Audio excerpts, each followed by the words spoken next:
আমাদের আরটিডিএস থেকে সেকেন্ড টাইমারদের মধ্যে বেস্ট রেজাল্ট আমরা আছি ছায়ার সাথে। ছায়া এবার ঢাকা মেডিকেল কলেজে 3 মার্ক কাটার পরেও 33তম হয়ে চান্স করছিল 90.5, মানে যে ফার্স্ট হয়েছে তার থেকে মাত্র 0.25 কম। একটু বলে যে এই যে সেকেন্ড টাইম হওয়ার যে জার্নিটা, এটা শুরু হলো কিভাবে?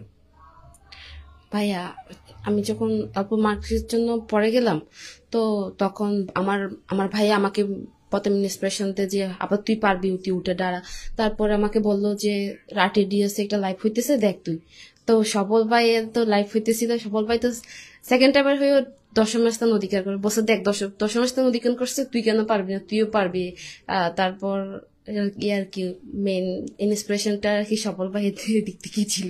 আমাদের সেকেন্ড টাইম জার্নিটা আমাদের লাইভ দেখার মাধ্যমে শুরু হয়, তাই হ্যাঁ তো? হ্যাঁ ভাইয়া, মানে ঠিক লাইভটা যখন হইতেছিল না, তখন ভাইয়া আমাকে একটা রেস্টুরেন্টে নিয়ে গেছিল যে খার ভাইয়া লাইভটা দেখ।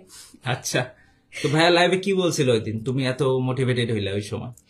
ভাইয়া মানে সেকেন্ড টাইম ভাইয়া প্রথমে বলছে যে তাকদিরে একটা বিষয় আছে ওটা, এরপর তারপর ভাইয়া বলছে যে যে আমি যখন পারছি তোমরা পারবা। তারপর হচ্ছে কি ভাইয়া গাইডলাইন দিল যে কেমনে কেমনে আগানো যায়। তখন বললাম যে না, আসলে তো একটু চেষ্টা করলে, ধৈর্য ধরলে পারা যায়। তুমি কি একদম ওই সময় থেকে পড়াশোনা শুরু করে দিলে? আরটিডিএস এর প্রথম ক্লাস শুরু হয়েছে সেদিন থেকে আর কি ক্লাস শুরু করছি আমি। মানে তুমি আমাদের ক্লাস শুরুর আগেই ভর্তি হয়ে গেছো আমাদের কোর্সে?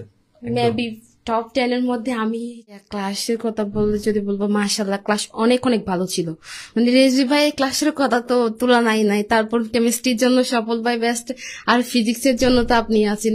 জ্যামিতিক আলোক বিজ্ঞান ক্লাসটা করার পর আমি আর কোনো ক্লাস অন্য দিক দিয়ে যাই না, যে আগে অন্তর ভাইয়ের ক্লাস দেখি ফিজিক্সে, তারপর অন্য ক্লাস, এরকম আর কি। তারপর এক্সাম তো এক্সামের প্রশ্ন অত্যন্ত স্ট্যান্ডার্ড ছিল। তারপর ওই যে এক্সট্রা রাইটার থেকে কোয়েশ্চেন দিত না, এক্সট্রা রাইটার কোয়েশ্চেন দেওয়ার পরে আমার এক্সট্রা রাইটারের জন্য পড়তে হইতো, যেহেতু ওখান থেকে প্রশ্ন আসবে আমাকে পারতে হবে, এই জন্য এক্সট্রা রাইটারটা ক্লিয়ার হয়ে যেত।